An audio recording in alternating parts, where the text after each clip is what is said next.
Бәріңізге сәлем. Бүгін біз қатпарлы қаттама жасайтын боламыз. Бірінші жылы су, одан соң сүтімізді құямыз, және де сары май, тұзымызды салып араластырамыз.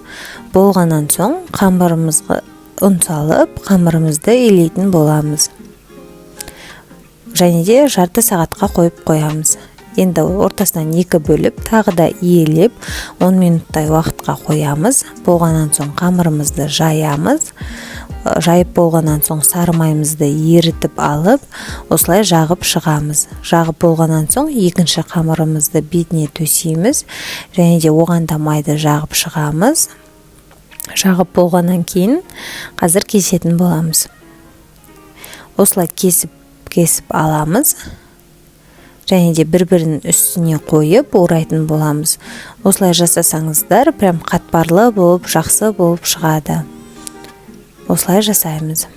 Және де сіздер суды, сүтті қанша адамға жасайсыздар, соншалықты көпте құйсаңыздар болады. Менен 7 дана шықты.